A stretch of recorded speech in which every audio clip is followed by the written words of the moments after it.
Hello, everybody, and welcome to the Baka podcast.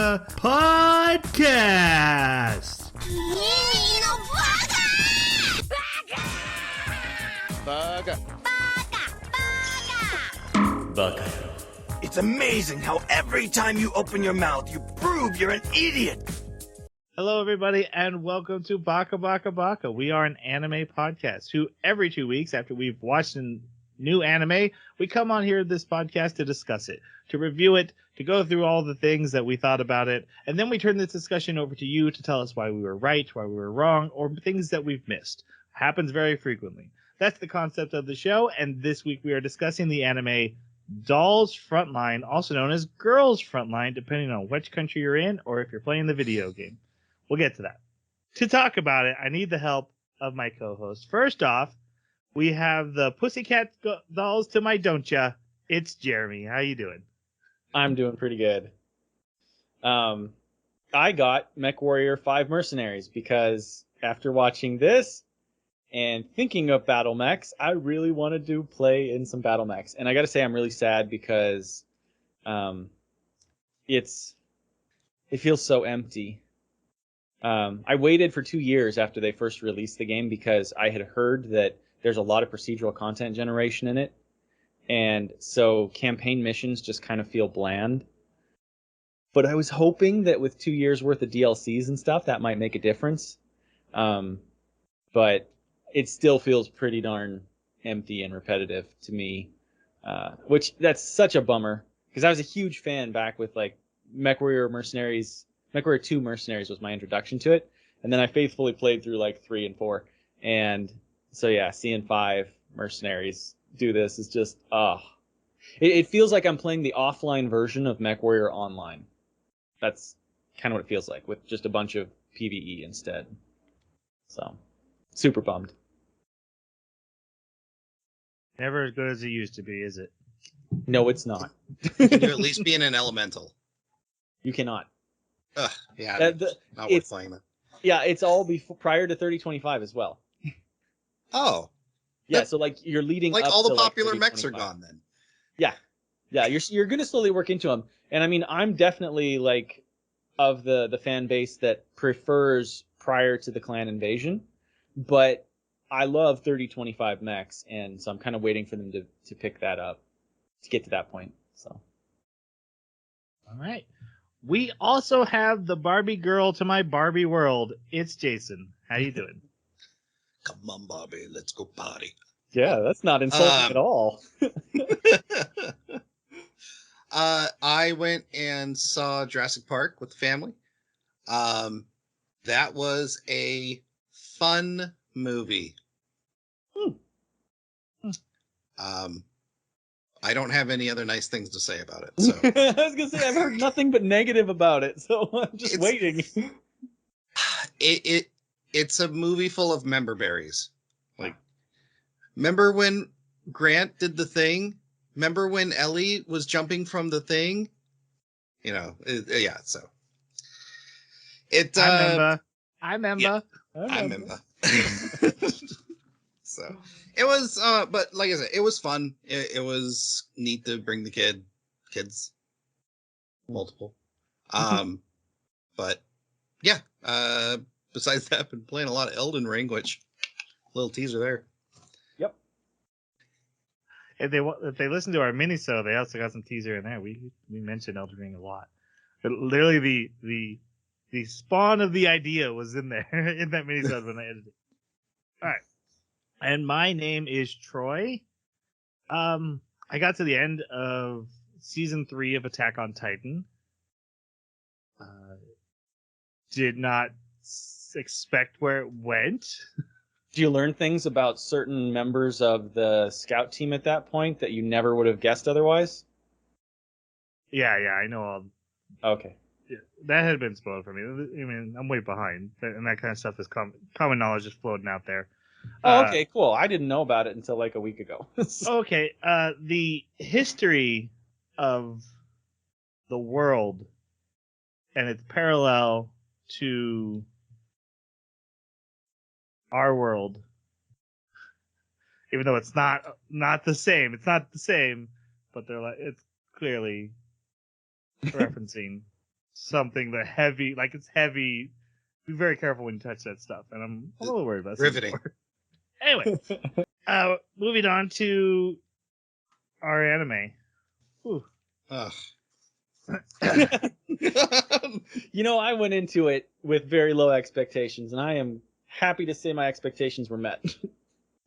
I'll say this: I'd rather rewatch Ranking of Kings than. Wow. Whoa! No Okay. way. Okay, how is it for Kisniver then? We don't mention that name. Okay. That's not, that never happened. Well, it's not the worst then.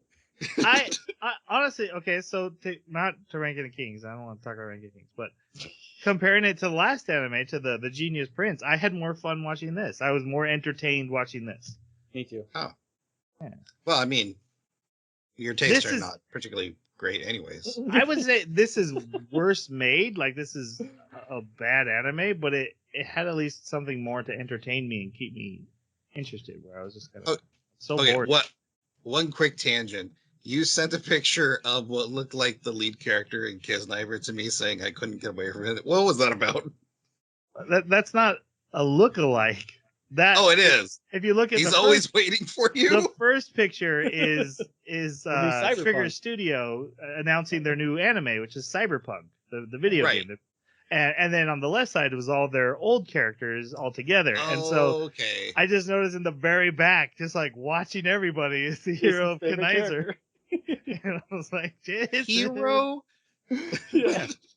All right, okay, let's do our non-spoiler review of Dolls Frontline. Jeremy, it's your choice, so you get to go first. Okay.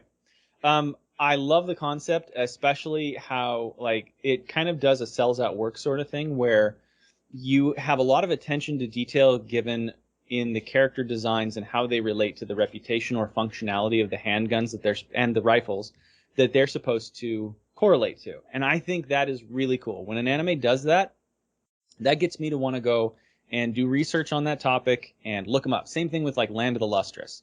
So in that regard, I think they did a really cool thing here, because each time that I would look up one of the guns and compare it to the character design, it made sense. I didn't see anything that was like a useless part of the character designs in regards to the guns. So that was really cool. And also, I mean, it's androids, right? Sadly, though, they didn't do a great job, in my opinion, with the androids. Like, as far as differentiating them clearly from humans, they even from each other, because there's like two tiers, right? And it was hard to tell which one was which. If you didn't know outright, hey, look for the armbands.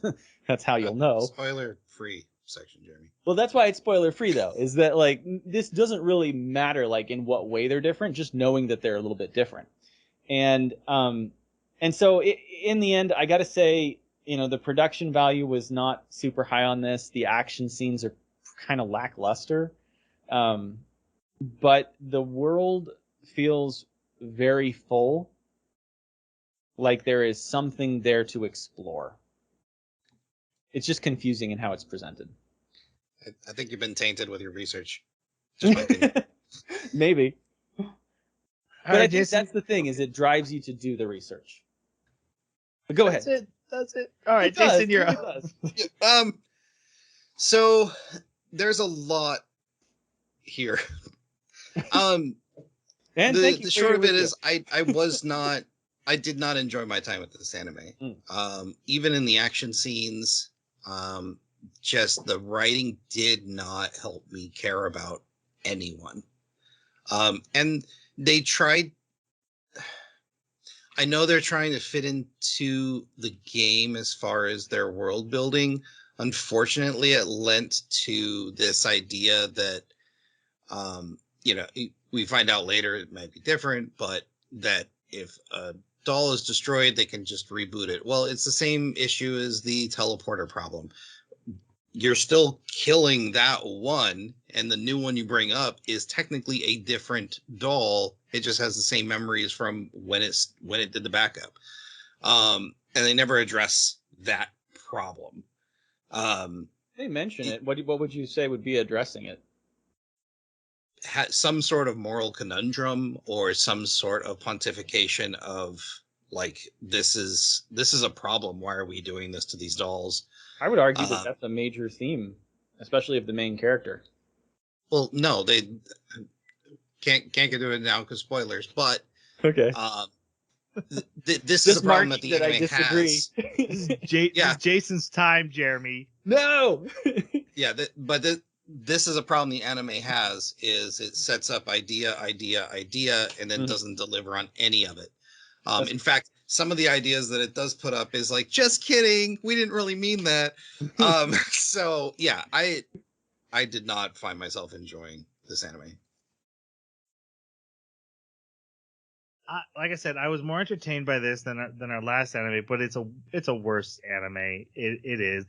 There's not really any characters. There's roles. I would say there's 2 characters, maybe 3. I've also played the game. I've been playing the game. If you're watching the YouTube video, this is FX05. You probably can't see very Can't well. see it. Yeah. Yeah. Maybe get it closer. Yeah, there she is. There we go. Yeah, that's FX05. She wears a sombrero, and she's not in the anime, so this anime sucks. Where's my android with a sombrero and a machine gun? What's the point? Was that your rare gacha drop? It's a rare gacha drop, and I love my sombrero rare gacha drop. But in all seriousness, I had really a hard time keeping track of what's going on with the plot. More so than I even noticed, because I was going back through my notes to prepare for this podcast, and I'm like, oh yeah, this happened. Why did this happen? Where did this go? They set this up and they didn't explain it. And then at the same time, while they do that, they also have things repeated over and over ad nauseum, to the point it's completely redundant by the time you're talking about it. For example, there's characters who are like, I'm going to go do a thing where I figured out something, and then another character will call them and be like, hey, we figured this out. And they're like, I know, I also just figured that out. And it's like, well, then why did we take the time to have this phone call? That happens a lot. And so without any, I think a character arc showed up at the end. So I can't say no character arcs, but for a lot of it, there was no arcs. There's a lot of cool themes. Jason said there's a lot of themes in there, but they don't take the time to explore them. And it was those concepts that were keeping me interested. I was like, oh, this has actually got some cool ideas in here. You know, machines of war who have personalities and being used as tools. Very Ghost in the Shell concepts. And it knows that it's toying with those. It brings them up. It says, hey, we have Ghost in the Shell concepts, but it doesn't do anything with it. It doesn't put in any work. So that was my problem with the anime. All right. Before we go on to, we need to do opening and closing. What did you guys think of the OP in the closing? The songs are good. I enjoyed the songs on both of them, so I ended up watching them handful of times. The Sakura in the OP Sakuga. was really cool. Like the first 2 times I watched it, and then Bahamut. Yeah. What? Keep going. Anyways, it kind of dawned on me that this was trying to do a, hey, look how nice our girls are looking. They are. Watch our anime. Yeah. Is basically what the OP ended up being, and the same thing with the ED. And so they were fine, I guess. They were fine. That's what Jason's trying to It's so say. funny. The effort in shading and realism that they put into the OP and ED, they didn't bother to do anywhere else in the anime. Like, not even in their big battle moments did they put any effort in. So, but anyway, sticking to the OP ED, they were fine. Yeah, the OP just to me, very 90s, very Cher. Like the music it didn't fit the anime to me, but it was good. Like it was good music. After I heard it like 3 times, I liked it. But yeah, like when your song starts with you have to show me, I think it's love or something like that, or affection or something. And then like the anime keeps on, or not the anime, the OP keeps on like cycling back to that. And that's really not, we don't get any sense that that's what's important about the story taking place in this season. So That just is weird. It's dissonant. A little bit of music narrative dissonance. There we go. And then the outro's fine, but I totally agree that it's a character introduction and also probably like showing you the skins from the game. Since you can get multiple skins for your characters, this is a giant advertisement for the game. So, one other thing that's interesting is there is a previous anime that came out for this called Girls Frontline. It came out in like 2006 or 2016 or something. But I know nothing other than that. So this isn't even the first time that they've tried to create this story through an anime. Well, this isn't a sequel because the game and this anime start exactly the same. It's the same plot. I think they just rebooted it. Huh. That's my guess.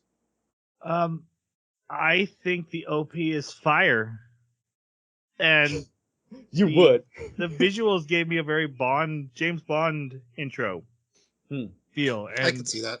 And I like that a lot. And not completely, and that's not a 1-to-1, but it gave me that vibe.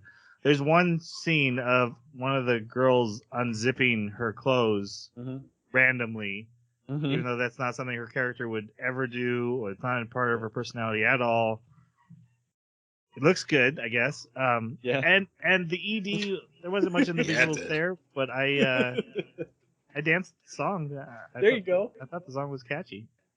Well, it's actually really funny because when I was looking for where you could watch this, right? Because I put that in the upcoming anime on the website.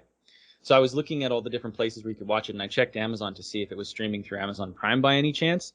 And all I got was like some figures, some anime figures from this, and boy, are they risque. So it is a theme for this anime that it puts its girls in pretty risque figures and outfits and stuff. So I'm not surprised that they slipped that in there into the OP. Is that the same for the game, Troy? The game is a little bit worse because most of the characters you start with are the pistols, and they tend to look like younger girls. Oh. Yeah, that's creepy. Yeah. The anime I found much more palatable with the way they treated female characters than the game. So probably my one downside of the game is like they take a certain amount of damage and then it shows them a picture of their clothes half shredded. And not a crazy risque, not like not safe for work kind of thing, but like, oh, okay, I didn't need to see that much skin. Yeah. All right, so before we go on to our spoiler section, just so you know, our next anime is going to be Spikes Family. No one really agrees how to say that. Do you guys say the girls named Spikes? No, do you guys say the X in X Hunter? Or do you say I Hunter do, Hunter? but I don't know if that's correct. Yeah. Yeah, I've always said Hunter x Hunter, but every time I hear someone talking about it, they're like, "Oh, you ever Hunter Hunter?" It's like Exactly. Yeah. So anyway, one of those, and we can debate more in its episode. So we're watching that. Depending on when you hear this, though, the second core has been announced. So this is just the first core, which is all that's available right now when we're recording and getting ready to watch this. But if you listen to this podcast later on, the second core we will hopefully do at a later time. But this is just the first. Do you guys like for Spy Family, right?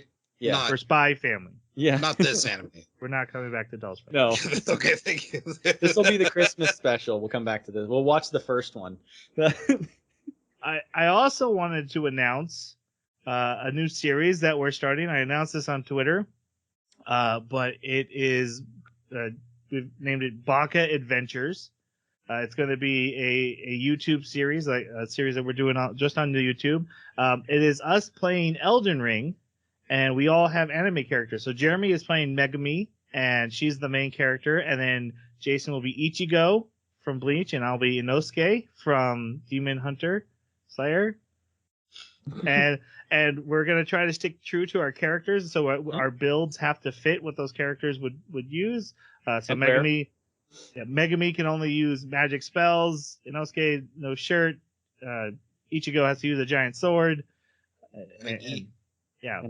So that's our goal, and that should have aired by the time. So the first episode's already on YouTube, and we're having a lot of fun. We're just having fun exploring Elden Ring and everything in there. And so And if you being want to, awful at the game. yeah, Oh yeah. yeah. Hey, in my defense, this is my first time facing that guy. Yeah, I had never fought him before. Don't watch it as like a tips and tricks. Just No. Yeah, and also not like I want to see the whole game of Elden Ring playthrough because we're not YouTube playthrough. This is again just the adventures we have as these anime characters, us goofing around, having fun. So that'll be coming out, and I hope you guys enjoy that. And now we can go to our spoiler section of Dolls Frontline. So if you are done listening, that's understandable. You got to go watch it. You know. Oh my god, spoiled. I don't think anyone's recommending that. yeah, you are on your own, buddy. If you want a fun gotcha game, it's been a fun gotcha game, but it is a gotcha game. All right. In the year 2045, World War III broke out, and humans decided fighting sucks, so let's have robot girls do it for us. Now it's the year 2062, and a private military company named Sangvis has had their AI dolls go rogue, and they're trying to destroy the human race. And the only one who can stop them, apparently, is another private military company called Griffin, who has T-dolls that were built for other purposes, but now use what they consider antique guns. But some are actual antiques, or some are like modern guns, like M4A1s. Also, but to them would be antiques. Right. Also, they are named after the gun they use, so they can't use any other gun. They can. There's no like law or rule. They just so you know. Yeah. Yeah. There's even moments where like it's extremely rare, but occasionally you'll see like one that's named after a rifle and she's holding a pistol. Yeah. But it's very rare. That's insanity. It is. That's ridiculous. This is to make sure that the human counterparts don't they treat them as tools. That's why they named them. That's why they name them that way. It doesn't explain why they'd only give them one type of gun. And why they're obsolete crap versions compared to some of the other options. It's like, hey, here's MP50. There was a Sten you mentioned earlier. Sten, yeah. Oh, MP5. There's an MP5. It was one of the first characters we meet in the second episode. And it's like they had one MP5 and they gave it to this one doll. And they're like, all right, we're out of MP5s. No one else can use the MP5. So your name is MP5. Because it's not like there's another doll with MP5 who's also the same name. That never happened. Until she makes the dolls of herself. Clones, yeah. Anyways, we'll get into that. They can make clones. Yep. Yeah. Anyway. Well, but they're not true clones. But yeah, they're dummies. But yeah. Right. Yeah. Why don't they have plasma rifle? Right, the bad guys have plasma rifles. They're not picking those up. They'd have to change their name. Exactly. Or make a new doll. They were not programmed to use that sort of equipment. So our first episode starts in like a snowy mountainous area, and we see just a group of dolls. They're called T-dolls. Just marching through the snow alone. What's the T stand for? Terminator. Terrible. Terrestrial. Terrific. Okay, so we don't know. Teenage. There it's probably go. teenage. That's probably what it is. Oh, Troy. Some of them are clearly not teenage, but yeah, go ahead. We find out these are actually just lost You don't know. drones who are wandering around waiting for someone to give them orders. Mm-hmm. And then we join our main group. And this is the AR team. They are a special batch of T-dolls. And that What does the AR stand for? Well, they're all assault rifles. It stands for anti-rain. And I don't remember why, but that's what it stands for. I thought it was because they're all assault rifle. They're the assault rifle team. Yeah, I think that's the play on words. I think. Right. Yeah. Okay. Oh boy, this is gonna be one of those. Yeah. Jeremy looked up lore on one of the worst animes we've watched, so now we're like gonna be trying to go through. He's gonna be like, "Wait, guys, let me tell you the full history." why this is cool. We might mute you, Jim. All right. There's 4 characters in this group, and we got to talk about all 4 of them. So let's start with their leader, M4A1. Yep. My favorite COD. Wait. Warzone. Commonly referred to as just M4, her nickname. Oh yeah. Very cool. Definitely my favorite COD Warzone weapon, by the way. It's just a laser beam, okay? I don't know what to say. I was going to ask you guys 2 like games about ago.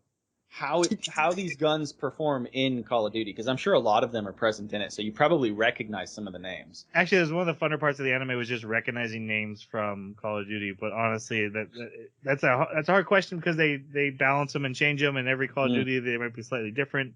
Mm-hmm. But yeah, Okay. I like the Sten in Call of Duty right now. It's fine. Yeah, I didn't like this character very much. She wanted to be leader, but she had very little confidence. She was whiny, or at least a lot of the time, and I just couldn't stand it. She was on the verge of tears all the time, but she didn't actually end up crying. Nothing wrong with that. And she was always second guessing herself, but she was the like leader of the pack, and I don't know. There was just a lot about her that was not redeeming. Mm-hmm. Mm-hmm. I didn't feel like she learned anything by the end. Like,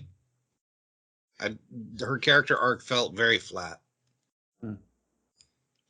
So I'm going to be very clear about what is based on research and what is based on the anime. So I'm just going to talk about anime stuff, and then at the end I'll tag on anything with research if it's relevant.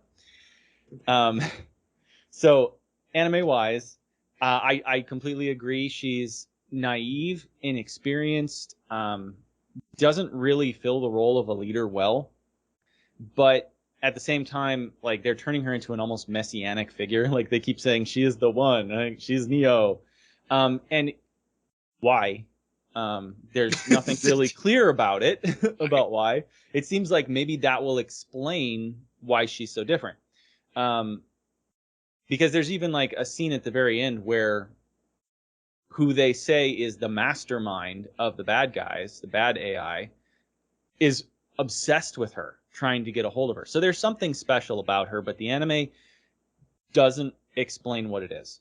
And that is kind of frustrating. But from research, this is a formative moment. This whole season is formative for her personality. Because what happens in the last episode actually completely changes her from this point on. So this is almost like, I'm going to make the comparison. Yeah, this is like the Viking anime, where this is a prequel to the main story. Right, but that was entertaining. Well, yeah, sure. That's because you like gore. Okay. No, I'm being funny. That's not. Jason, I mean, that he never claimed it was entertaining. Yeah, and no. Okay, fair enough. Fair enough. And the song was way better than Just Before Gore. Yes, yeah. It was way better. No competition there. But I do think that they were trying to do something interesting that I think their execution failed on, because they didn't give enough of the information of what they were trying to do. And this is a repeated issue that I have with the anime, especially after doing the research, is there's some great ideas here, and there's some really cool storytelling going on, but they're not presenting you with the necessary information to put the pieces together. And so it just kind of falls flat. And that's really sad. But yeah. I will also say, after we talk about all 4 of these, I want to tell you what the relationship is between the real world guns, because they did a very good job mirroring it in the relationship between these characters. Okay.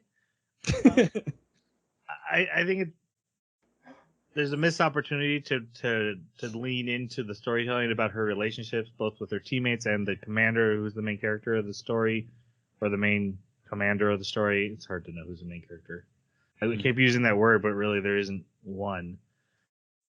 I don't think she wants to be leader. I think she's been made to be leader, and I actually think that bugs her a little bit, because we see her keep looking at her older sister and asking for help and making decisions and stuff. And I think she very much is aware that she's not the best person for the job, but she's been programmed to do the job, and now she has to do the job.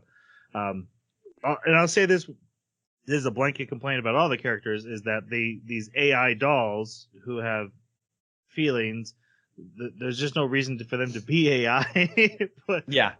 They eat, they drink, they have to rest, they have to go to sleep.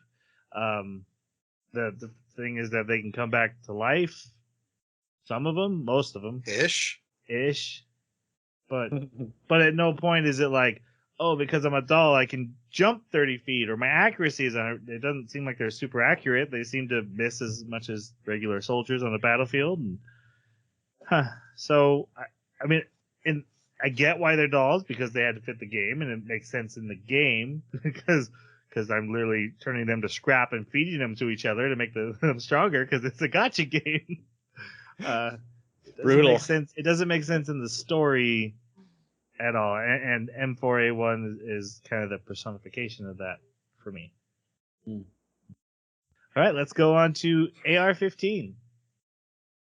Just another flat character that's broody and She's a little chesty. I'm too smug for the group, but I care about you, kind of, but don't talk to me.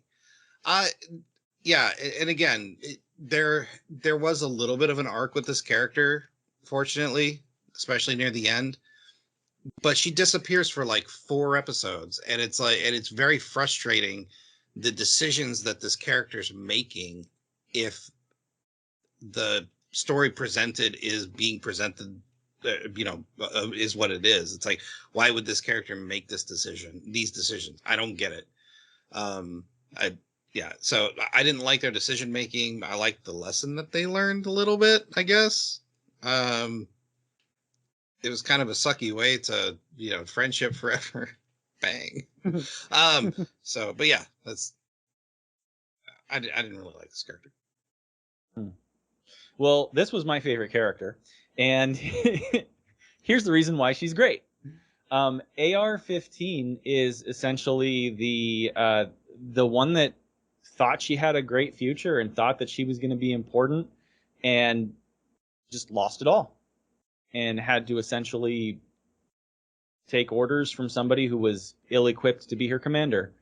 And as the story progresses and you start to see her dealing with a situation where she really has no way out, the people that are trying to help her can't help her, and she knows it. And so she goes to deal with the problem the only way she can, because if she stays, she's making everybody vulnerable. So she has to leave. And so rather than giving up, disappearing, or telling anyone where she's going, there really wouldn't even be a purpose to it, because they'd either stop her or in some way think that they would stop her.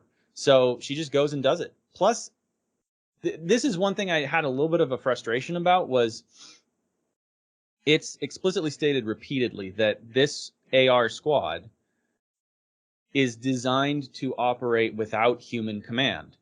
But we only really get that for like the first couple episodes, and then like just sporadically sprinkled in there where they're like, oh yeah, you're going to be independent, but you're not really, because don't do anything without getting the okay from me first. So there's never situations where this squad is really being independent for long periods of time. And there's also not a conflict between the squad saying, I know I have the right to command myself, or I know better than you what to do. They'll mention it a little bit, but they don't seem to act on it. There's no real conflict between them and their human commander. But AR-15 is the one case I see where she does just go off independently and say, I have a command module. I can make these decisions, and I'm going to, because this is the right call. Because what's important to me is safeguarding the rest of my team. So that was cool. I also am always a sucker for martyr characters. Love that. Martyr, not murder. Martyr characters. So, yeah. I enjoyed AR-15, and I actually felt it when she gave herself for the team. That was actually a very sad moment.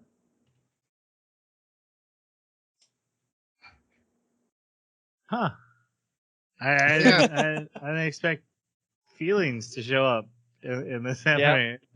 Um, I guess she is the character with the arc, and I did enjoy that. I found her story beats to be a little bit predictable. Little. and this is, they're like, hey, we think there's a traitor. Look right at AR-15. Hey, I wonder what's wrong with AR-15. Hey, something's wrong with AR-15. Hey, AR-15, you're the traitor. But then also every other character is like, oh, we can actually trust her. I'm sure she's fine. Believe in your friends. Believe in the team. And then it turns out, oh, she is still on our side. Again, so yeah, not predictable, just really not allowing the audience to decide for themselves, just blaring out your intention. But I do think she's one of the best characters in the whole anime, in the fact that most of these aren't characters, and they're a gun name and a wee boy's fantasy. So she doesn't have a lot to compete with. yeah. In a bunch of 2D cardboard cutouts moving around a story, she's a little bit 3D. So I preferred her stuff. Huh. You preferred her stuff, did you? Yeah. Well, not really. So, SOP 2. Now, Jeremy, SOP 2 is also an M4, but yeah, she's just basically, she's got an undercarriage grenade launcher, right, maybe some extra stuff on her, but she's basically M4A1. Guys' thoughts on SOP 2? She was there. Mm-hmm. She was definitely in the story. Any comedic relief? Because I think she's trying to fill that role. I think she's trying to be the silly airhead comedic relief character. Did it work at all? Yeah, not for me. I think AR-15 summed it up best when she said, "You stupid loud girl," like the dumb loud one. I think she called her, and like, yeah, that's genuinely what she came across to me as. The voice didn't really fit in this anime, and there were a couple other characters where it just really took me out of thinking of these as, fighting androids that are going into their demise when they're all giggling and they have like the most moey, high-pitched, squealy voices, and she has a voice like that, and so that really bugged me. But I liked how aggressive she was, and she was always running towards battle and excited to get in the fight, which nobody else really was. So in that way, she was interesting and different from the others. But otherwise, I don't think she has any clear defining qualities. All right, then let's go on to M16. What do you guys think of M16? I liked M16 in the fact that she was one of the only ones that made any rational decisions. The only one that really had the feel of, I'm a soldier first, and you can be my friends second. And that, we have a job to do, and this is what we do. Like, even when she was on her own, she would make decisions that would further her goals as far as the mission, instead of, oh, I'm trying to get back to my friends, or, oh, I'm trying to, do my own personal goobly gop. And so, yeah, I didn't particularly like her all that much, but she was the one I could connect with the most as far as any of these characters. So I thought she was pretty cool. She was definitely, when she got to be off on her own and do things, it allowed her to have a little bit more character development. And I think that was actually an important part of why both her and AR-15 have more dimensionality to them, is because they both had to go out and do things independently. We got to see them making decisions on their own. But I kind of think that M16's value as a character is more based on the encounters that she had rather than necessarily her choices. Just because she runs into a handful of characters and it's intriguing. It doesn't necessarily, nothing really comes of it, but at least for a moment you're mentally stimulated by, like, ooh, there's something more complex going on here. There's some subterfuge. And then you're left going, well, maybe not. Maybe not. Or you're going over your show notes and you're like, wait, that did happen. Why did that happen? No one knows. But now we've mentioned all of them really quick. AR-15 came first as sort of a civilian model, and then M16, and then M4 came after that, and then of course M4 SOP mod is just M4 with a bunch of stuff. So if you look at them in their order of production, AR-15 as a character was actually produced first. Thought she was going to be super important, but didn't wind up being the big military weapon. M16 shows up, does that, excels in her classes, does amazing back at the academy or whatever, and then M4 shows up and is supposed to be the commander because M4 is used by like all the militaries in the United States, and then M4 SOP mod is just like hyping up M4. And so the interactions between them, like you put a grenade launcher and stuff on an M4 and yeah, it becomes stupid and loud. You know, and you have this, the competition between them where AR-15's like, oh man, I was destined for greatness, but not as me, only as you guys. I'm just the prototype, I guess. You know, it actually does match the real world production of the guns and uses pretty well. But what did you think, Troy? I think that is in no way a replacement for like themes and character arcs. It's true. I don't think it's as good, but I do think that there's something there of value. Like I would say it's probably 30%, maybe The 50%. fact that they cared and put in, you know, a little time and thought into the character designs, it is actually probably, yeah, that is good. You're right. And relationships. All right, back to the plot, where I'm actually hoping Jeremy can explain some stuff. So really though, I mean, yeah, a little bit. So okay, a little bit. So they go to this ruined building, which by the way, every ruined building looks exactly like the other ruined buildings, but they're all very important. So they go into this ruined building, and there's an old computer, and they're here to get data out of this computer.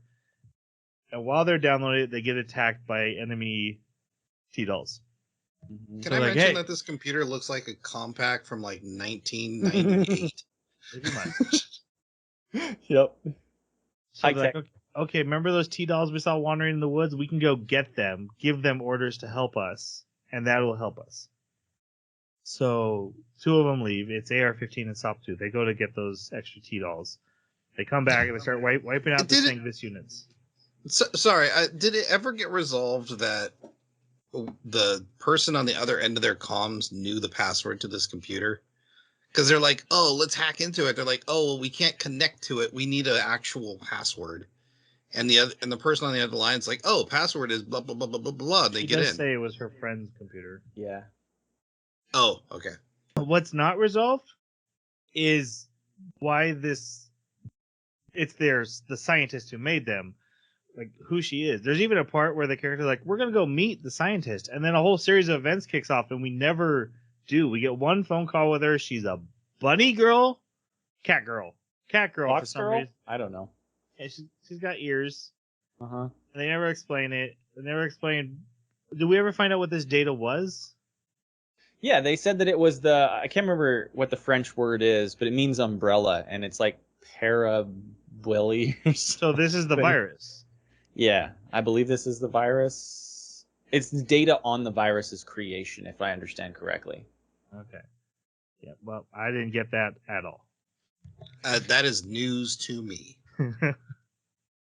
Because they multiple times said that it's data on, and then they used the P word that I can't remember. I don't remember them once talking about...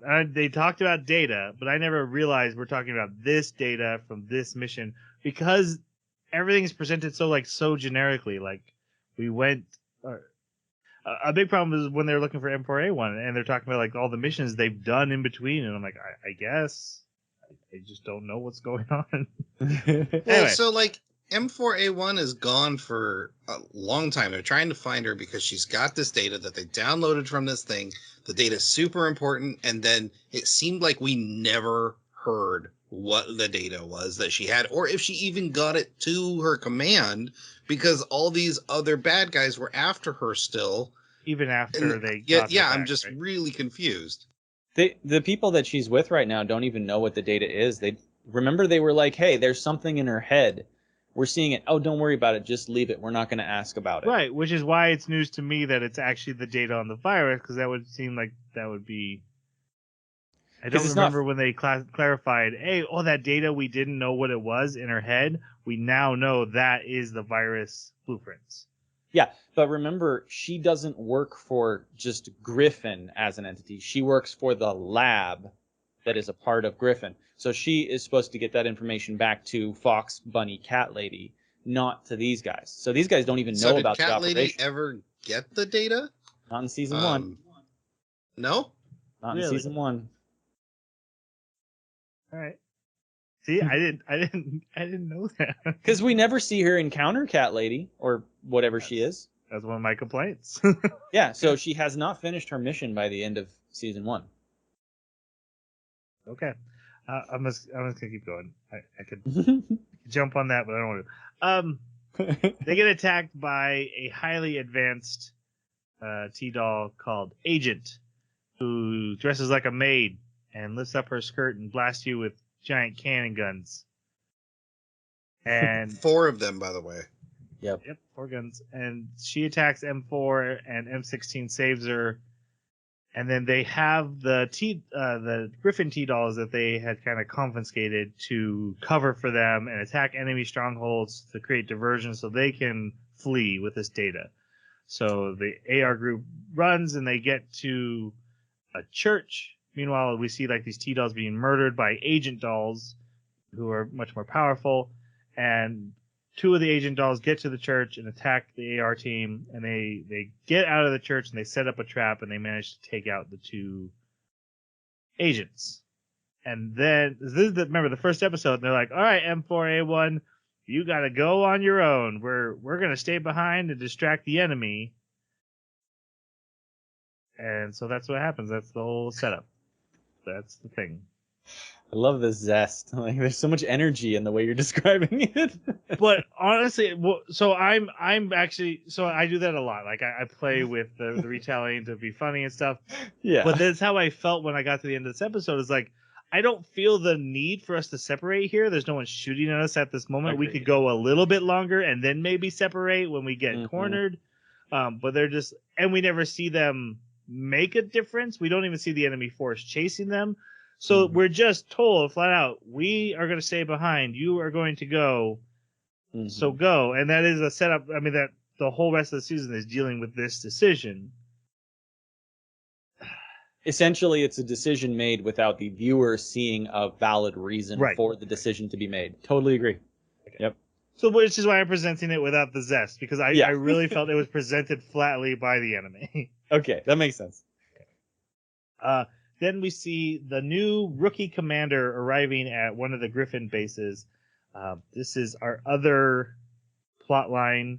It's the player character. It's the player character. I'll just it's Gentiane. Before you guys give your thoughts, I just want to say I really appreciated they went with a female who wasn't like obsessed with cute girls.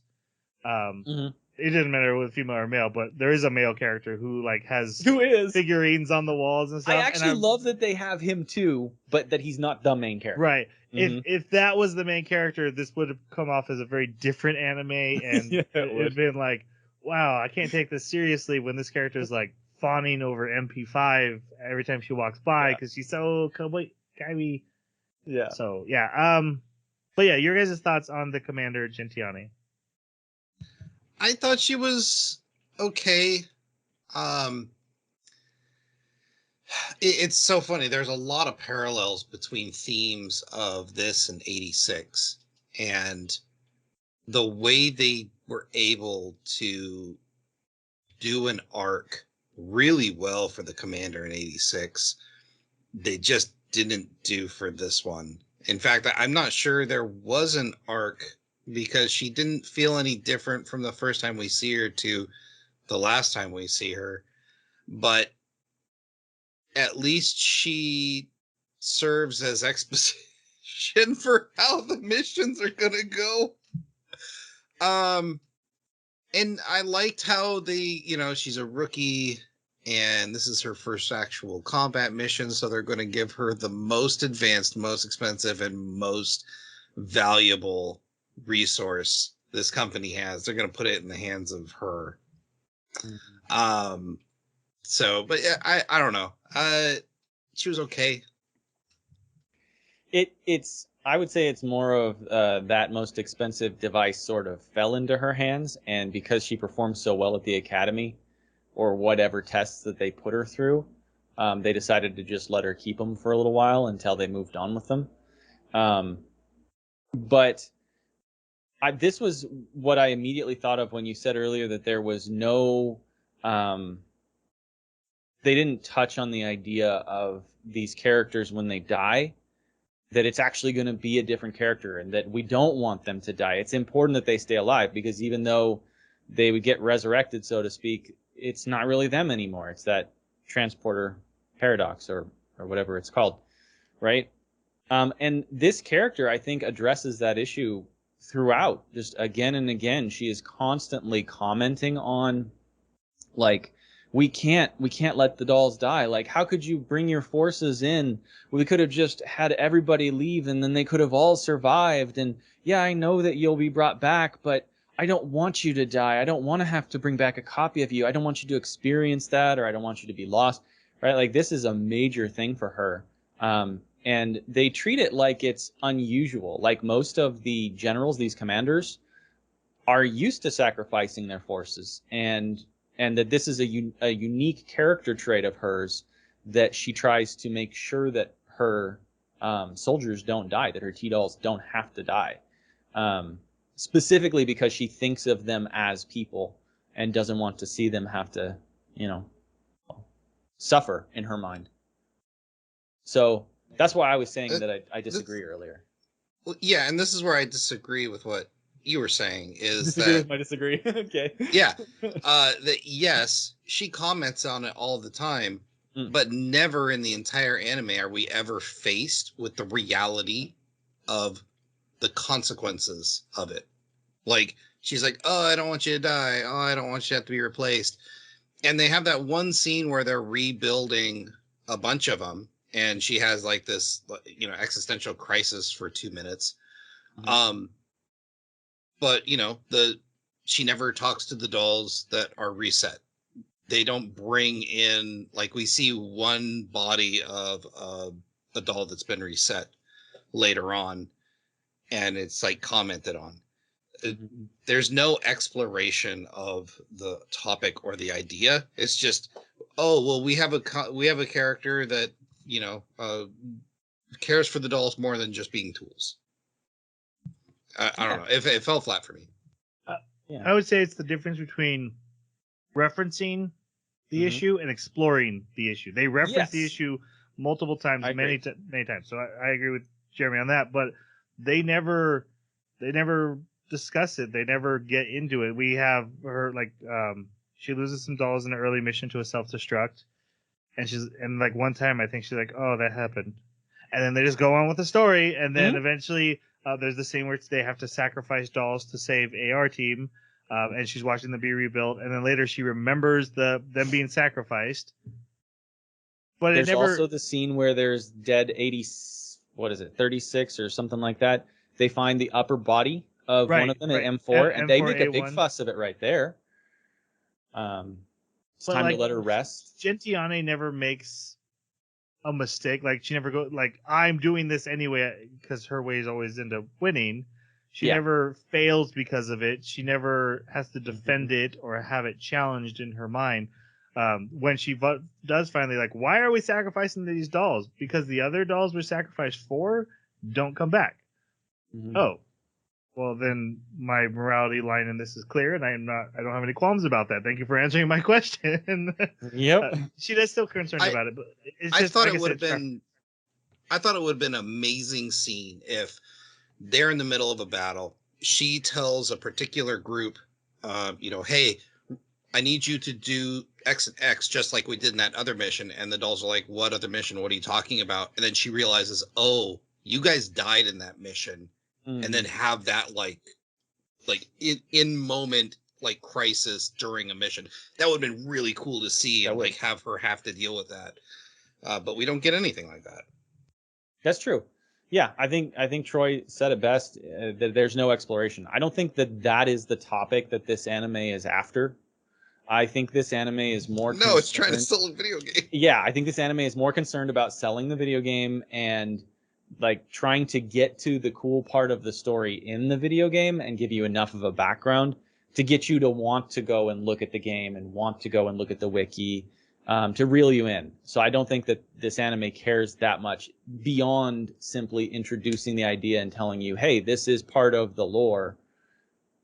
But that's it. I think it bothers me though that it references it, like it recognizes this is a heavy concept. Man, guys, this idea is deep. Anyway, we're moving on, going on to another gun battle. Let's not talk about that. Well, then why did you point it out? Why do we have a character who cares so much about these T-dolls? It'd be like a character in Pokemon who's like, guys, these battles, we're making animals hurt each other. Mm-hmm. All right, let's go on to the next gym.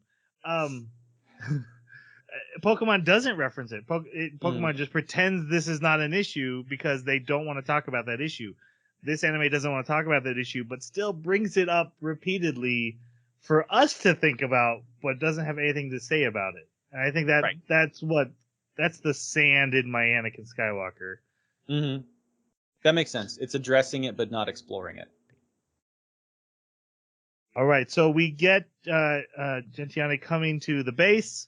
She's very tired. She could not sleep well, but she has to have her very first mission.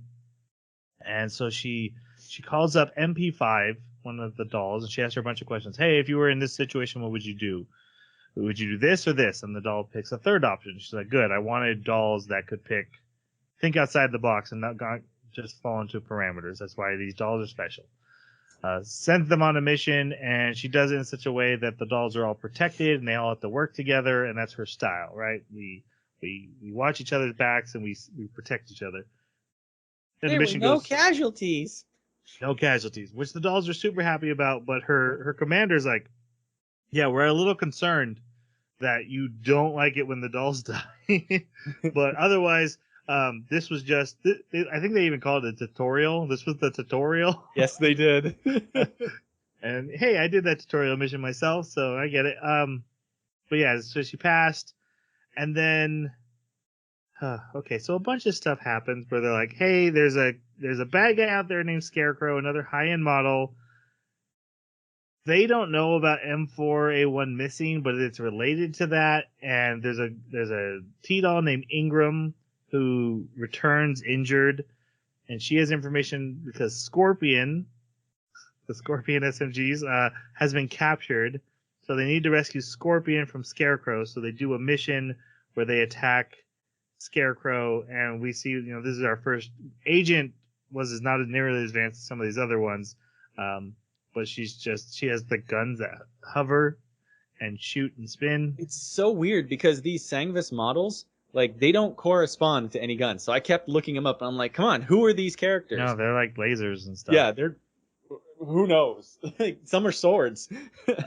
And it turns out they used a trap to get her, and they take her out, and they're like, hey, yeah, Scorpion, she lied to you. You didn't get any info. And she's like, actually, we know how they lie. They have a parameter they follow where they mix in lies and truth at random intervals. And so we just asked enough questions that we could figure out what parts kept repeatedly showing.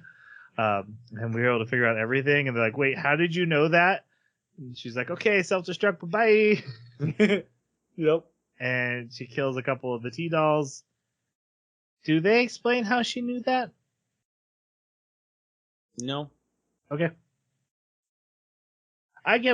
So one question I went back and was like, when did the virus start coming into play? Because I don't think they have the virus in anyone yet, unless that very first mission was the virus getting uploaded. But in that case, they did it on purpose. I would have to say from research is where you find out, and they've been infected since the butterfly incident, which was the point where Sangvis went rogue. Oh, okay. So not in the anime. Nope. Prior to. Yeah. So they get they get some information from her when she's talking, so that helps them in their M4A1 search. We do get in the next episode, we see M4A1 take down a drone and use it to call cat lady scientist who tells her about Sugar Cube. It's important stuff. Is it? Oh man, I Troy, don't your know. notes are amazing. Cat Lady Sugar Cube. She calls her and the lady warns her, but like, what did she warn her about? I remember the code word Sugar Cube being used at some point later to show that somebody was like trustworthy or on their side or working with them or something. Right, but the scientist lady had no connection with those people. They were picking it up from her. She used sugar cubes to get ants to show a trail to a hidden message she had sent. And so when those characters find her again, they say sugar cube to say, hey, we found your sugar cube. But why did the scientist say sugar cube? She didn't know there was a sugar cube to use for ants. I have no idea. I don't remember that part very clearly because I watched the first 5 episodes a long time ago. I thought you were gonna say I watched the first 5 episodes, absolutely hammered. I was actually sculpting at the same time for the first 5. I had to rewatch episode 5 because I like almost missed the whole thing. Whenever I had ad breaks for Funimation, I'd start playing the game and I had to remember to put it down to start watching the show again. Yep. I figured that'd be at least a bit thematic. All right, we get so there's Krieger, who's the head of Griffin, and then there's this lady with a monocle who. Oh, Persica's the scientist. I didn't write down the monocle lady. Anyway, like these head of leadership is discussing, hey, we beat Scarecrow. We need to find M4A1. He's like, we're not gonna find M4A1, but we are in a different way. And he's like, also there could be a traitor.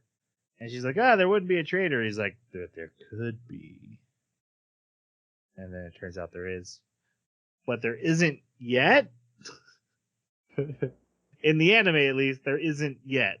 But he's still like, but there could be. Anyway, Gentian is then given the mission to save M4. And so she studies the AR team's footage and does crazy stuff with a map and then gets a call that's like, hey, we know where she is. And she's like, I also just figured out where she is. And I was like, wait, why did we bother going through her deducing it if we're just going to get a call that's like, hey, by the way, here's the spot. Anyway. The next model, which is Executioner, she encounters MP5 and G43, and she's like, hey, I'm looking for M4A1. They're like, well, we're looking for it too. And she's like, okay, bye. And then they find the sugar cube. Executioner ends up in a trap set by M4A1, and then they have a big fight, and she gets crushed by rocks, but she gets out, and she's actually going to win. But then MP5 and G43 show up and shoot her dead.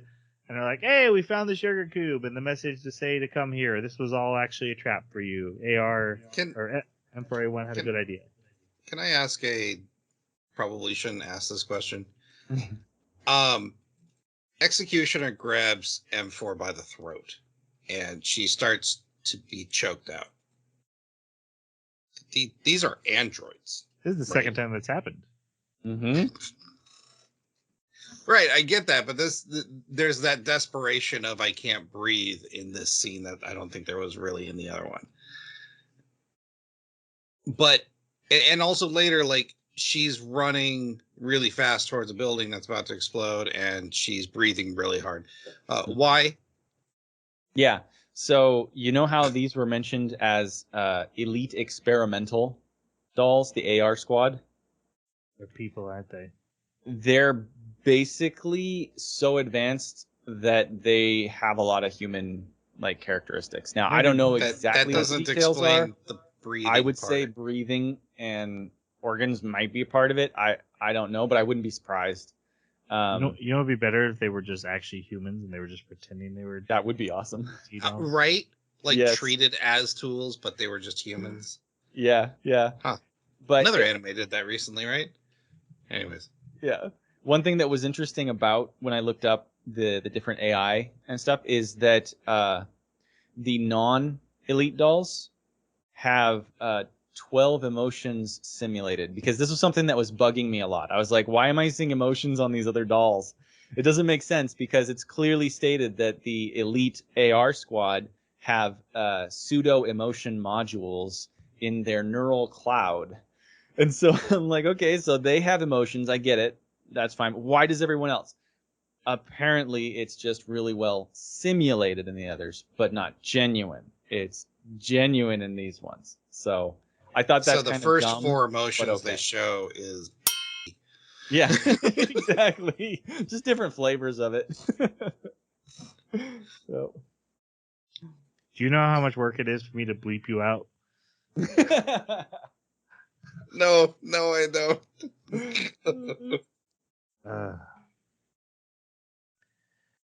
Anyway, as Executioner's dying, she's like, ha ha ha ha, the other members of AR team are still in danger. Alright.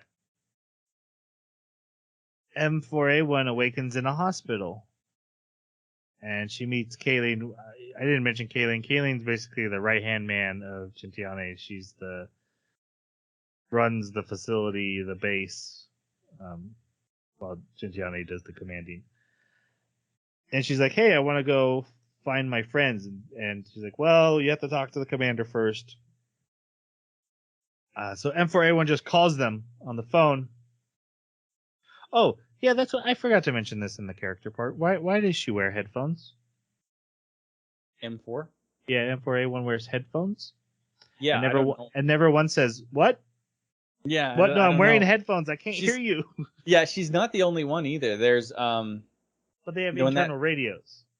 Not all of them, but when that other one shows up, she's got looks like bunny ears, but they're a headset. She's in purple. I assumed they actually just were bunny ears since their maker has cat ears. Yeah, but they're mechanical. So SOP 2 has the mechanical antenna things too. Yeah.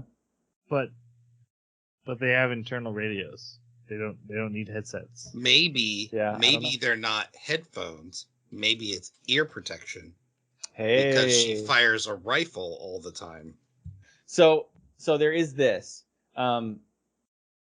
Apparently, M4A1 has very advanced storage and information processing capabilities that the other dolls don't have. This is one of the reasons why they consider her to be the one, is because there's a whole ton of data that gets sent through her or into her, and she barely notices it, whereas it almost debilitates M16. So she is superior in that way, and I wonder if maybe this head thing is part of that. When you said she had good storage, I thought you meant like she had like a trunk space that she could open up in the back and throw in a backpack or two. Digital storage. Digital storage. Yes. Right. She's packing all of the modules so she can become a SOP mod. I also love how they use the word cloud in a computerish form, but they have no idea what the word cloud actually means anyways. Yeah. Oh, also, I just double checked and I need to correct myself. AR-15 wasn't necessarily infected during the butterfly incident, but others were, and I think M16 and M4 were. But various devices that are around the battlefield that are Sangvis devices, if you interact with them, they contain the virus, and they can upload that virus on. We got that later, that they had to be careful where they were because they could get uploaded to the virus. So AR-15 so all the Sanguine elites have COVID, is what you're saying. What's that? Too soon? All the Sanguine elites, they have a virus that they're sick with, right? They can pass to other people. Yeah. Oh, I see. Back to the plot. M4A1 calling all her friends, and they're all like M16's like, hey, save the other two first. Don't worry about me. I'm fine. And then she calls AR-15, and she's like, yeah, I'm here with SOP 2. We gotta go. Bye. One point of clarification for me, because it was I was watching the dub, and it was very difficult to hear because everyone had a different way of saying it. The drones that the elites control, are they zombies, sandflies? flashlights. Like, what are they Jaegers. called? Huh? They're Jaegers. No, I know they're Jaegers and Jaegers, but they Rippers. called them something else. Rippers. No. They had different names for different models, but that's what they called them in the subs. They're Sangvis, man. Just call them Sangvis. Mm-hmm. Sanguines? Not Sang- zombies? Sangvis. Sangvis. That's the name of the Sangvis. evil group. Yep. Evil ones. Sangvis versus Griffin is Yep. what's going on here. Gryffindor will win. All right, so after calling her friends, it just bothered me that she's just able to call them. She's like, "Where could they be? Hey, where are you? I'm over here." Yeah. I also What's agree. up? This bugged me like several times later where they were like, "Oh, communications are they're cut off. We're jammed everywhere. Hey, we're talking on communications over here because we found a spot where it's not jammed." It's just And slightly then- not jammed here. Yeah, it's slightly not jammed. And they'll be like, "Oh, there's several places where I can communicate with you, but there's a big jamming umbrella over this." It's like, okay, that's really annoying. Either do it or don't do it. All right, so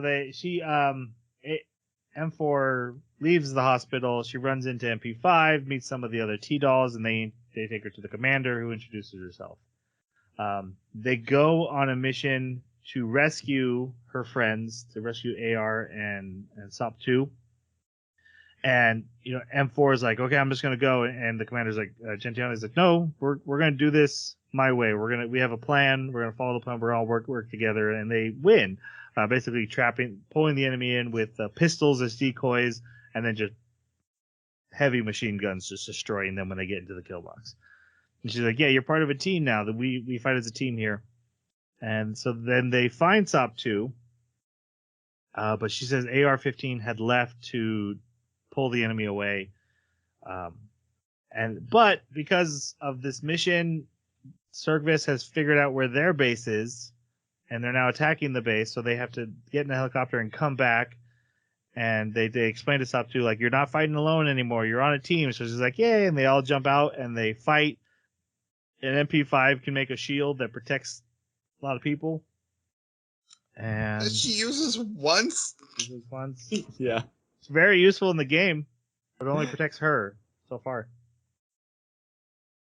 Anyway, they defeat the enemy, and then she goes to the commander. She's like, "Let's go find AR-15." And she's like, "Yeah, no more missions right now. We're done with missions. We just got attacked. We're barely standing. I'm not doing any missions." And then we see that AR-15 has been captured by another model named Hunter. Yeah, we're not doing any more missions until, oh, wait, we're doing a mission. Yep. Well, sometimes humans don't do what they say they were going. Their actions are different than. It was so silly. It was just dumb. Unlike us. Unlike Do exactly what we say. That's not true. I actually watch characters say something and then do something else in this anime. Yep. All right. So Gentiane goes to command. She asks if they can save AR-15. So what they are allowed to do is do a recon mission. So they go and they scout out this giant circus base that even has like a underground train tracks. And then suddenly the train crashes and the dolls in the base start shooting each other. And they're like, "Okay, I guess now we're doing this now. Let's just go now. This is a good time."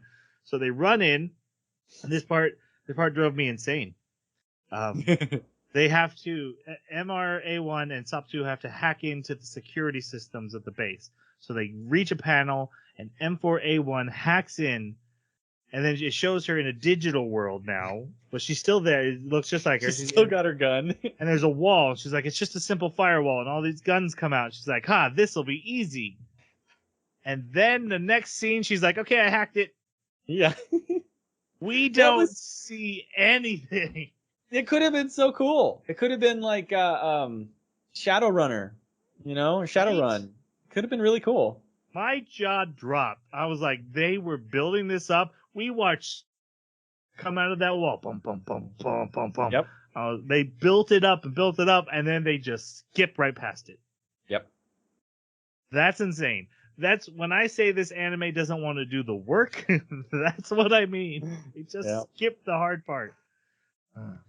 Also, like, just, and I know this is dumb to nitpick, but she just happens to have a jack that can fit into this particular port for this particular bad guy in this particular area. Well, I mean, it's not an iPad. It's a headphone port. Because that's where high speed digital transfer comes from, is headphone cords. My bad. She probably has a nano port that just changes its structure to whatever it needs. It's the same one she used for the old computer in the first episode, yeah. right? Yeah. Oh, so USB-C. It's just USB-C. Hasn't changed. Yep. So, okay. Well, I mean, they're using a stent. I believe technology has frozen still for some of these people. Yeah. All right, so the base leader, what would I say? Is Executioner? Is this Executioner? No, it's not. This is Hunter. It's Hunter, yeah. Hunter, she comes out, she starts fighting the T-Dolls, and she blocks the gate with some crates, and she runs back inside the base, and the floor explodes, and she falls, and her legs get broken, and AR-15 comes out, and she's like, I got you. I knew I just had to take out your legs, and she kills her. But Hunter was like, wait, how did you have the command code to the base? Because all this craziness, the dolls attacking each other, this was all caused by AR-15. And she's like, did you always have the command code? Was capturing you a trap? Was everything a trap? Am I a trap? So, yeah, this was interesting because they don't really talk about how she got control of those things. And later you're just left to assume that it's the product of the Parablui? The virus. We're not doing that. I'm so saying it. It's Paraplui. The Paraplui virus, right? But it's actually way more interesting than this. It's way more interesting than just a simple virus. Is it really, though? Interesting? It is. You were using that really word. Interesting. Dreamer gave her the power, didn't she? Huh? Dreamer gave her the power. No. No? So she said she did. What's interesting about it is how the virus works. So, you know how they keep talking about like this Xanier protocol or whatever? Okay, they keep talking about the AR group. They have the Xanier protocol, and that thing has to be... that's how they find them, right? Right. That is basically their AI operating system, okay? And when the virus infects you, it creates a symbiotic second personality that is the Sangvis AI. And so it pulls data from your personality and creates a hybrid that is supposed to be a Sangvis AI that's supposed to take over you, but it actually lives in tandem with your AI. And you can switch back and forth. And so if you have a strong enough will, you can actually maintain control of this rogue AI personality that is slowly consuming your mind and use some of it to break through the codes of Sangvis protocol and things like that. So what she had is basically suddenly she had two personalities and she accessed the data and controls of the second AI inside of her mind to do that to the Sangvis operating system. I wish they had explained and explored this in the anime because this is cool. This is awesome. The idea of having like, you are a robot, your mind is digital and it can be mapped out in binary and something else is coming in and rewriting it, but not in a destructive way. It's actually copying. But the thing that's really cool is like, if your system is incapable of handling the load of processing power of this virus, actually creating a new AI in your mind, it'll burn out your brain and you'll start to go crazy and then eventually just have a meltdown. How cool would it have been if we had like a Moon Knight thing going on with her? Yes. Yes, they could have done so much with this. Technically we did, it just didn't show it. Yeah, they didn't explain it. It was too subtle. Yep. Oh, boy. So I'm saying it's interesting, but very badly executed. Right. No, I get that. Yep. I had thoughts, but it just melted away. We'll just leave it at that, I guess. Okay. All right. She reunites with her team. So now, what is the rebuilt AR team?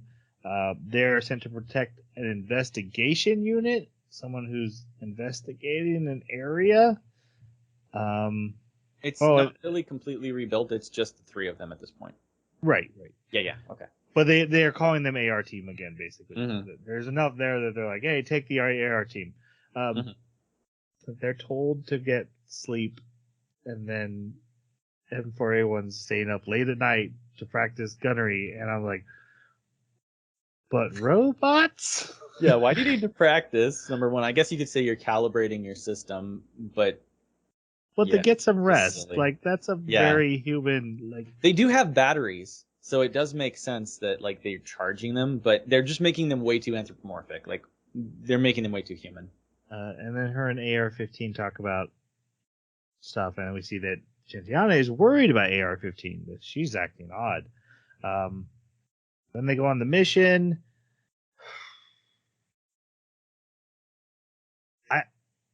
I'm having trouble describing the mission in any way besides they just went on a mission, because like there's scenes where Gentiana is like, something's not right. Order up satellite imagery, and then she's like, okay, things happen, and then we get a scene of dolls shooting dolls, but like there's no there's no thrill to it. There's no energy.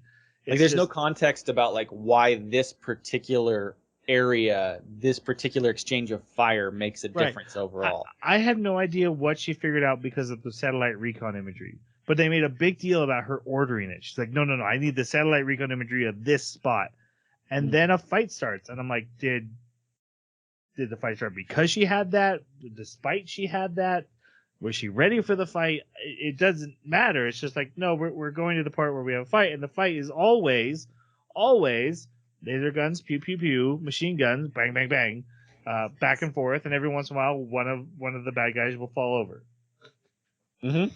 Is this the same valley that the artillery ends up being fired into? No, we're not even. Okay, we're not even there. Yeah, no clue. I think this is just to show her prowess of her commanding ability, but that's already been established earlier on, so I don't know. This is a mission where they end up back at this same place the first episode took place. And they're like, oh, look, there's the dolls. This is where they find a half a doll, and they're like, oh, she died. And they stare at her like, this is horrifying. But no one, then again, we don't explore it. We've covered that.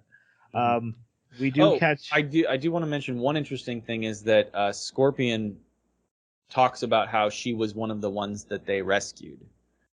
So I actually thought that was kind of cool, that basically that group of droids that they got at the beginning, she's one of the survivors of that group. Right. So I guess there is a subtext of M4A1 feels guilty about using these T-dolls to cover their escape, sacrificing them to cover their escape. And these dolls are actually like, it's cool. Also, thank you. Because of you, I got saved, and don't worry about the fact I died.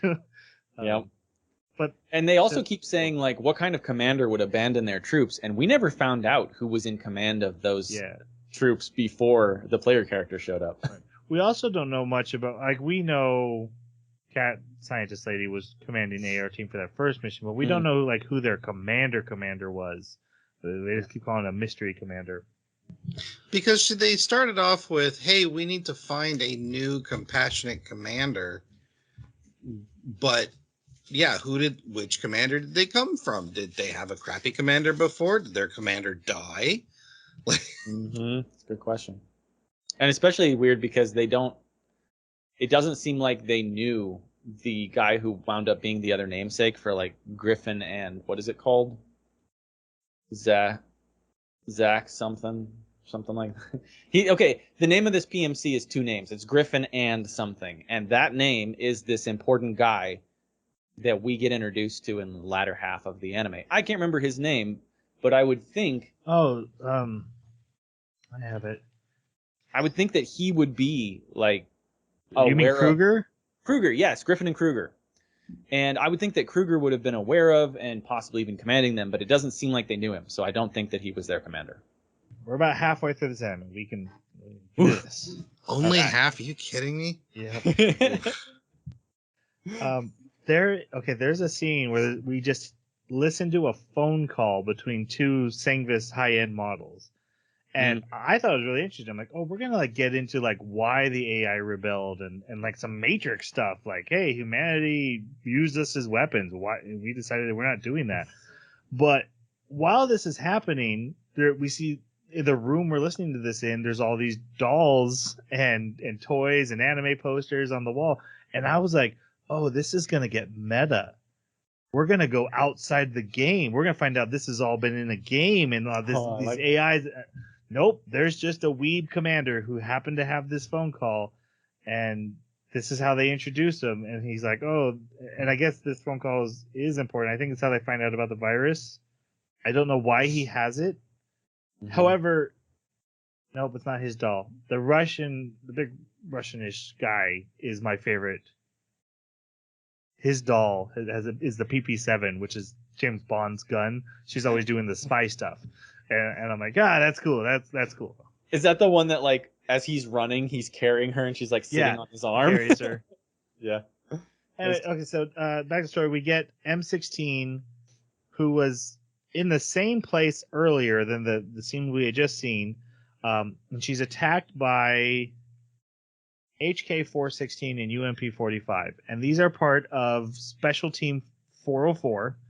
And they're assassin Griffin droids who are allowed to kill other Griffin T-dolls. And this HK-416 does not like M16 and fights her, and M16 beats her with thanks to a flash grenade and pins her down, has a knife, and is like, no, I'm not going to kill you. I know you weren't going to kill me. You're just being a jerk. And then HK leaves, and her partner UMP-45 comes out, and she's like, all right, since you didn't kill her, I'm not going to kill you. And M16's like, oh, this one's scary. And guys, this 10-15 minute scene, half of the episode, really, it doesn't matter. No.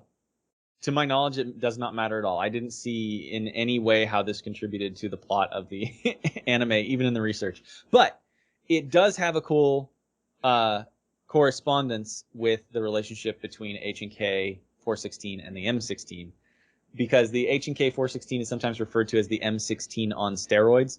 So having this sort of competition that is expressed between these two characters, once again, kind of mirror a relationship between the guns, where the only thing M16 has is experience and being around.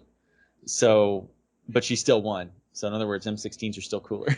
M16 also still has a special weapon on their back, which they reference in this scene, but don't ever explain. All right. Yep. In the next episode, we're taking on Intruder, who lives in an empty theater where she puts roses on the seats to talk to her old comrades who have died in the previous episodes. It's kind of tragic and kind of creepy. I liked it. She sets a trap for him, but anyway, AR team ends up in her theater. But she has gun turrets placed. She's a commander type. She's like, yeah, I command troops. I don't actually fight that much, so I had a plan for you. But they get reinforcements thanks to some of these other commanders that we meet. We actually meet PP7 here. She's in the window being the visual for other characters and sharing her eyesight. We find out the T-dolls can do this. And then the AR team finds blind spots, which is stand behind the turrets. And so... okay. This whole thing is dumb, but I at least want to make sure that we get it right. Okay, that's fair as long as you do it quick. I don't know if that's fair. It is dumb, but it's so dumb. It hurts to talk about. But, okay, so initially they had tons of opportunity to shoot Intruder while Intruder was monologuing. Tons of opportunity to shoot her. And they had no reason not to. Zero. So then when the big reveal happens that you have these guns that are positioned on the left and right aisles of this theater, they still had time. Even when the guns were revealed, they still had time to shoot her, and they didn't shoot her. So then they go and they duck and hide, and they can't communicate because the sound is so loud, and the anime makes this big deal about it, like it's just super clever that now they're starting to use military hand signs to tell each other what to do. Like, this is just a really clever solution to the problem. And their only saving grace is the fact that one of the turrets malfunctioned and created a blind spot where they could then shoot other turrets and take them all out. But they went to both sides. So I thought... Right. First, She went first. It was M4 went into the blind spot created by the broken one, and she took out another one, which created a second blind spot, and then they went up the sides. And it was just the whole thing was so dumb. Did AR-15 create the blind spot with her system command? That was never explicitly stated. I like the headcanon, but I don't think so. All right. Anyway, it just seemed like she noticed one of them wasn't firing. It doesn't really matter because M16's in the rafters the whole time anyway, and she just comes down and kills and shoots her. Could have got her at any point, but no, waits until after the fight. I think that's probably why M4 slapped her. Like, you knew you could have jumped in there before. So, yeah, then we get the scene of M4 slapping her and being like, I'm gonna kill you and I'll burn your data. She actually says, I'll burn your data so you can't come back, but they already can't come back. Yeah, that really threw me for a loop. Like, I just realized that. Yeah. All right. There are no backups. So. Crying scene. Jeremy not happy. Moving on. No, it was stupid. She was. Oh, the reason she wanted to kill her because she was sad that she abandoned her. Don't leave me, big sister. All right. Hey, we're in ruins on a mission with the AR team again, and they find a cryptic message. And then everyone is summoned to a special. What was the cryptic message? I didn't write it down. They find like a secret briefcase. It is right before the big base attack. Oh, they did, didn't they? Yeah. Did it show back up later? I don't remember. Great question. Oh man, someone's gonna love this anime and be like, yeah. It was clearly well explained. If you just weren't paying attention. So that I say, I was playing their game, so I was doing exactly what they wanted me to do. All right. So there's a big secret meeting. So some special commanders are called in. AR team is called in, and they're all there to meet the cat girl scientist lady. And they're like, okay, while we wait to meet her, we have special new T-girl models, and you guys go do practice simulations and play fight each other. And I'm like, okay, so this is Pokemon. And everyone wants to see the new commander, so she fights the big Russian guy and wins after 2 hours.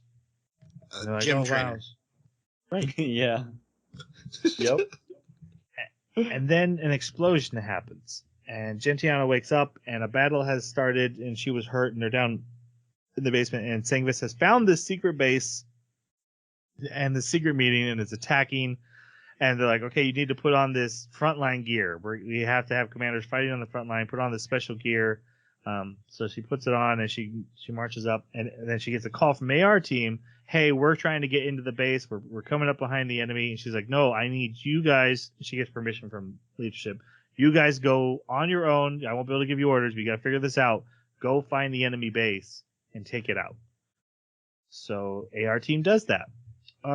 I have a big problem with what take out a base means. In the game, you just have to stand there. And apparently in the anime, that's all you have to do too. Because We've claimed this base. They walk into a room. They find a way to sneak in. They get into the base, and they find a room, and there's a broken down computer, and it turns on, and the evil leader of the base is like, you missed me.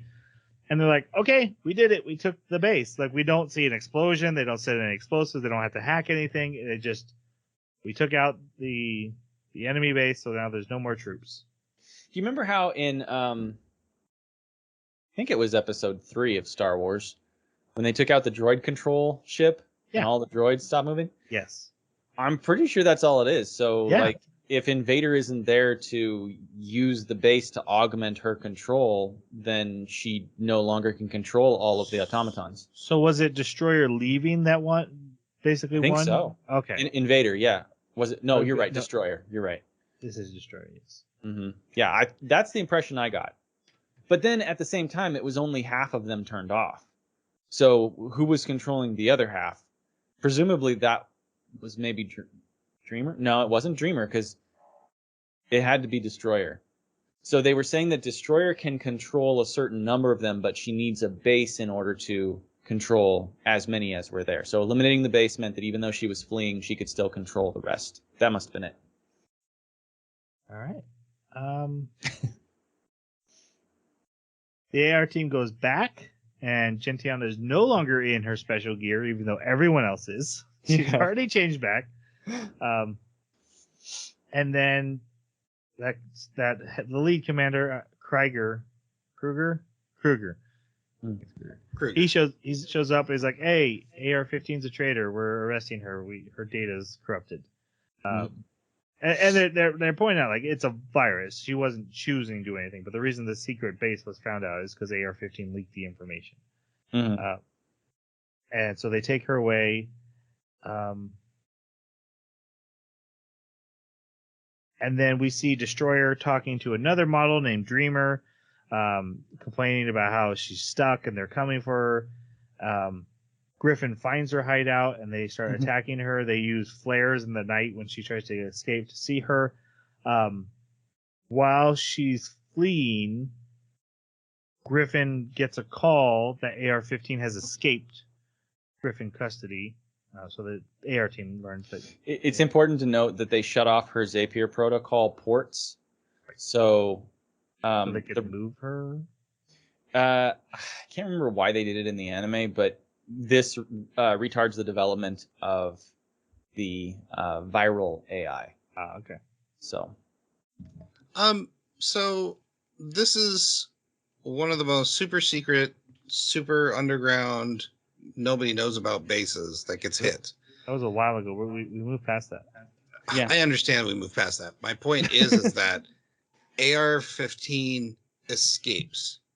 How in the world would you have this asset that is a critically important asset that seems to be compromised?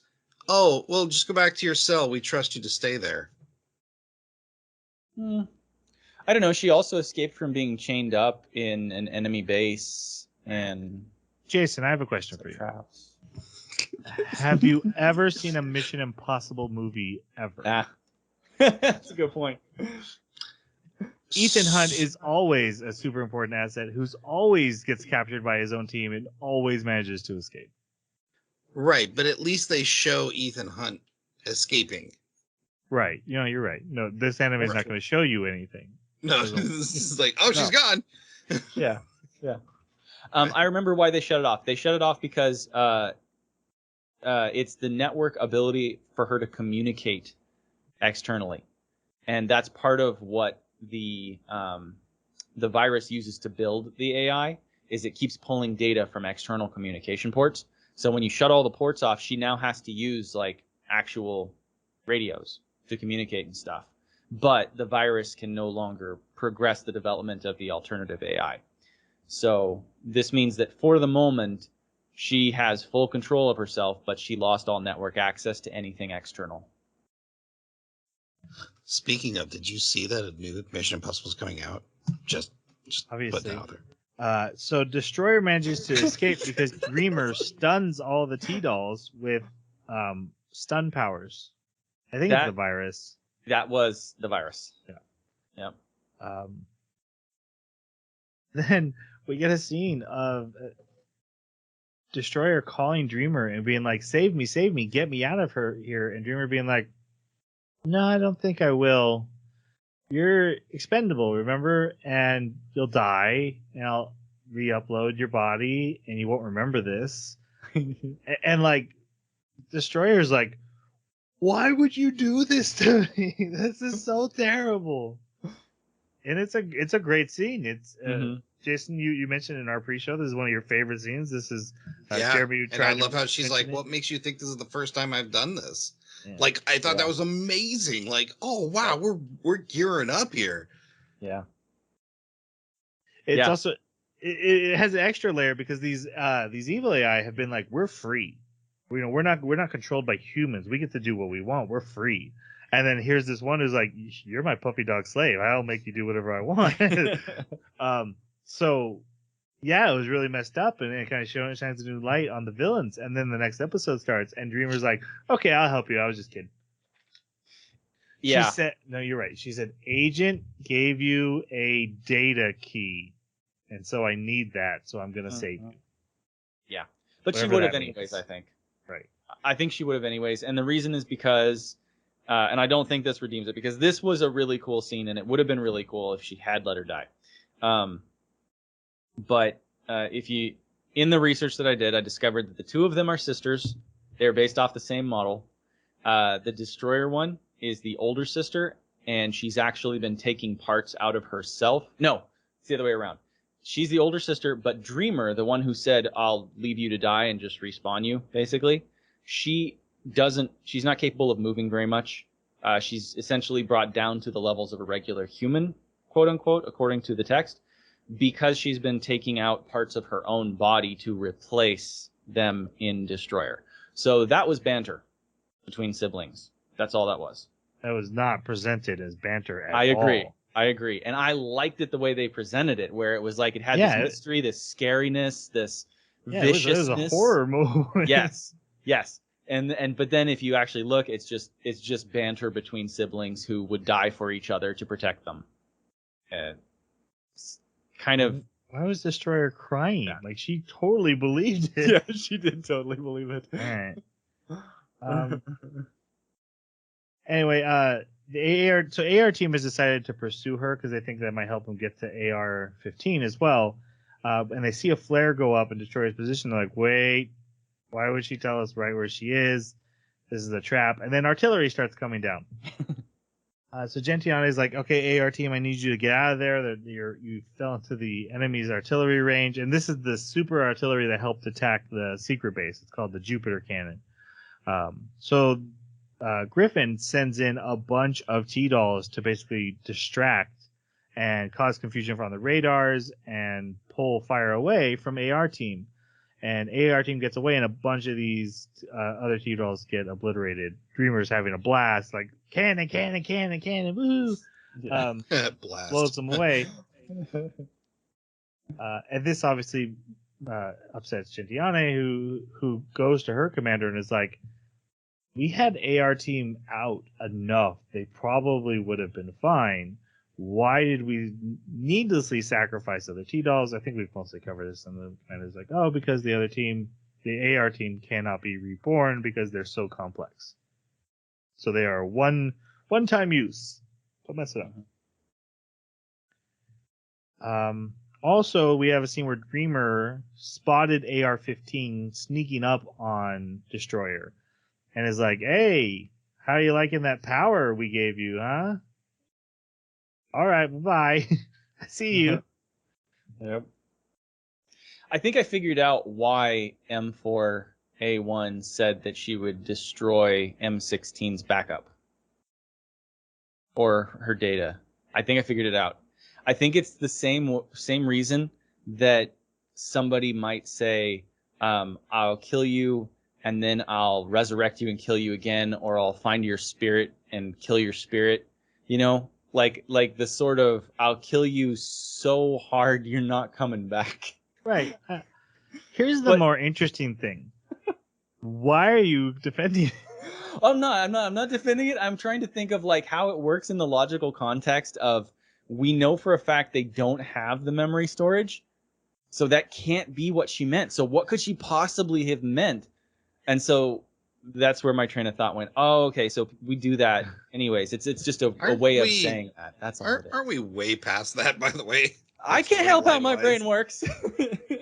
Right, but like, did you think this was so well written that there must be a reasonable explanation? Because I found this is like a really poorly written anime that's clearly a mistake they would make because they don't care about the details. No, I don't think that's true at all. I think that it's poorly written in the sense of like storytelling, but I don't think it's poorly written in the sense of its own technical logical consistency. I think that it's got a logical consistency. It just doesn't necessarily do a good job of being clear about it or presenting things with the appropriate amount of subtlety. That makes it easy. If you stay vague, you can't break any rules if you don't tell everyone what the rules are.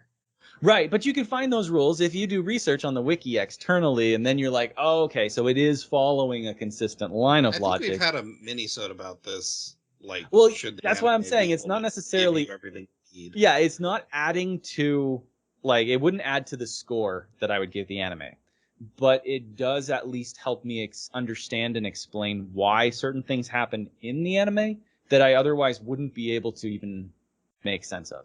Like that. Like, why would they say that? Is that seriously just like, did they forget what they said in the same episode about them not having a backup? No.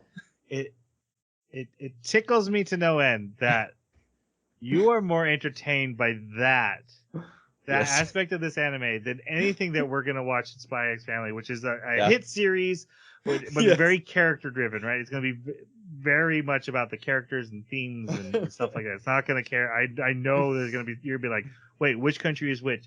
Why did this country Yes. care? Yes. And that the fact that there's a wiki that you could read about how these robots work made Mhm. this anime more entertaining for you, Oh yeah. even if you didn't give a crud about the episodes while you watched them. Yes. He did more research on this and says he didn't like it in the before the spoilers, but he didn't give 2 looks at Reign of Kings. I find that really hilarious. Right, which has a huge lore. Like there's a rabbit hole to go down there as well. You watched this terrible anime and went, "This is the rabbit hole I'm diving down." Yes. This one. I will go for sci-fi and androids and post-apocalyptic and AI any day of the week over fantasy. How can I convert that power to, like, how can we watch like a romantic drama No. and somehow convert that attention to it? Just see what happens. Make It'd be it pick an one amazing where, experiment. pick one where one. Hey, I watched Chobits. I watched did, the you entire did. series, and nobody made me watch it because it was about a robot. So give me a robot romance, and I'll probably watch it. All right, anime listeners who want a romance on the story, give us a robot one. Hey, maybe there'll be one about Google's Lambda soon. All right, we're gonna keep going. Moving on. I don't remember where we were. Oh yeah, we see the T-Dolls get it backed up. We've kind of already touched on that scene. The AR team, what's left of them, is out on a simple patrol. They're not working for Gentiana. They've been reassigned temporarily. They may get to go back to Gentiana eventually. And they're actually told, if you do this simple mission, we'll send you back. And while they're out there, they run into this new enemy they've never seen before. These huge hulking armors that their guns can't really hurt. And they're like, oh my gosh, what is it? And they're like, wait, these must be humans. So they just disarm them. And then one of the humans steps forward, kicks another guy out of the way, like idiot. Yep. And then goes to the front, and it's Kruger, and he's like, "Don't worry about what we're doing. You just escort us home." And yeah, and then there's this great scene where, because SOP 2 had complained about why they have emotions, and M16's like, the reason they gave us emotions, so they don't care that we have emotions. And SOP 2's like, what does that mean? And M16's like, I don't even know. And that's this anime in a nutshell. We'll say something, but we don't actually know what it is. Yeah. Like, we know that this should be explored, but we're not going to tackle this. We see a flashback of Kruger learning about the Sengvis technology is evolving. So Sengvis is growing bigger, and he learns about the virus. And then we see AR-15 looking at a sunset or sunrise. It's hard to know. It wasn't moving. That would require more animation.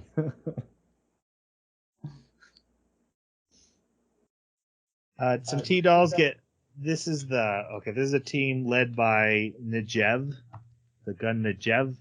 I think it's Negev because it's a Russian word. E-J-E-V, so that'd be gay. It's G, isn't it? I thought it was a J for sure. Doesn't matter. Okay. Nope, it's a G. I think it's a G. I'm looking right now. Negev. So Team Negev, I'll go with it. I believe you. Yeah, it's a G. Okay. Team Negev, they're hit by the virus, but they manage to not get fully infected by it. But they're pinned down by enemies. And one of them gets away and gets the AR team and is like, hey, we need your help. So Gentiana, we want to go help. And she's like, no, you die. I don't want to use you for anything anymore. And she's like, you guys can look, but don't get involved and only do what I order you to do. Well, they decide to get involved anyway. M16 goes and finds the base, and she calls. She's like, "Yeah, we got involved. We disobeyed orders. I found the base.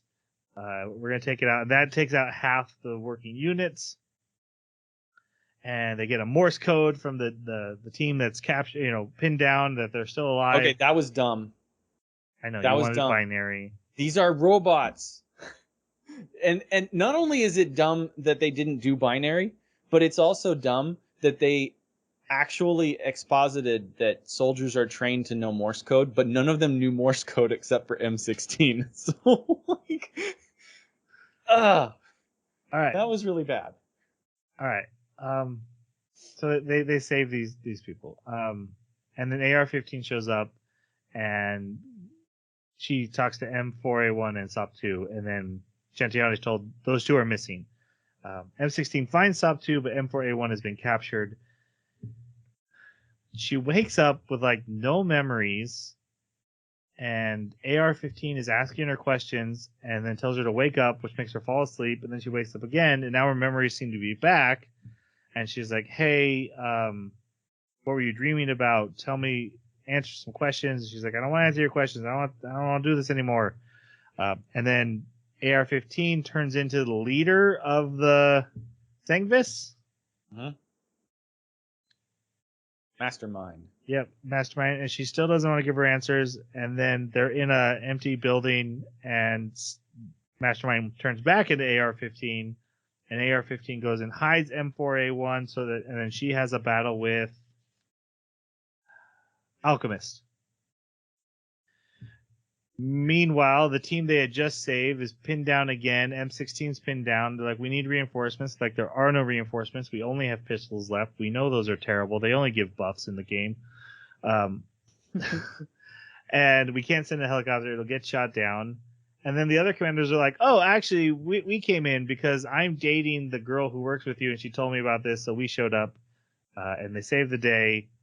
And AR-15 is saved by SOP2 from Alchemist. And then AR-15's like, "Hey, here's where I hid M4A1 and a message saying goodbye. I'm going to go take care of something." She runs into M16, and M16's like, "Hey, you need to come back."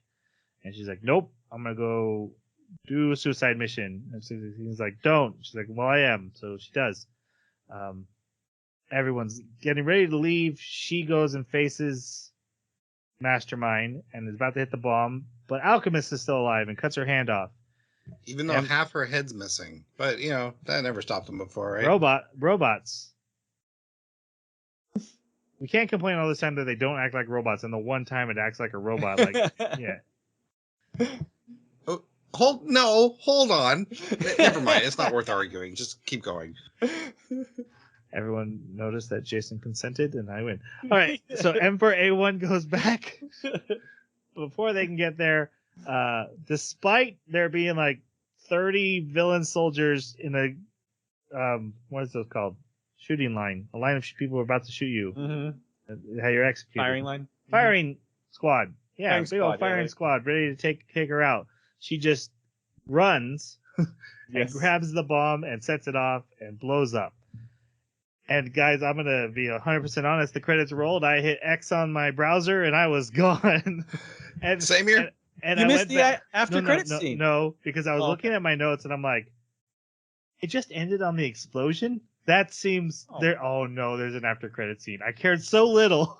I ran away, and so I went back and watched it. There's a bunch of like epilogue scenes of the characters having tea. Jason, did you watch the epilogue scene?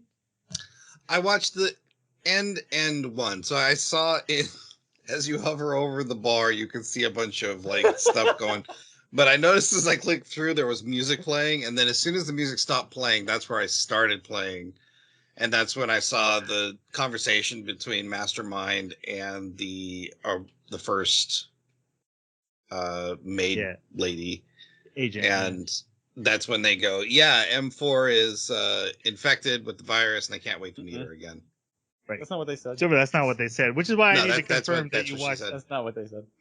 They said we have someone who's infected, and we're going to see M4. Yep. Yeah. Also, I'm going to hold on to it that's what it said until you prove me wrong by watching it again. So, I have to watch it again. You don't. yeah, have to that's watch right. it again? You have to. It's Yeah, not me. 2v1. I feel like you have to watch it again. Yeah. So you missed the heartfelt, touching moments during the music, because that's what the music was doing, was showing you all the scenes that AR-15 would have been in but wasn't in now, and how everybody was dealing with her loss. They're having coffee and no one's drinking the coffee. Huh. Yeah. Yeah, that sounds like a bummer. I missed that. All right, let's go to final reviews. Jeremy, what do you give this anime? I would say that, in my estimation, I enjoyed it about as much as Ranking of Kings. So, I made Jason's day. You know what? No, I'm gonna take that all day because this had robots and Ranking of Kings didn't. So Ranking of Kings right. did pretty well for not having robots. Yeah. So it had absolute crap delivery of a really cool world, a really cool story, really fun play on characters as weapons or weapons as characters, which, like I said before, I love. Cells at Work, Land of the Lustrous.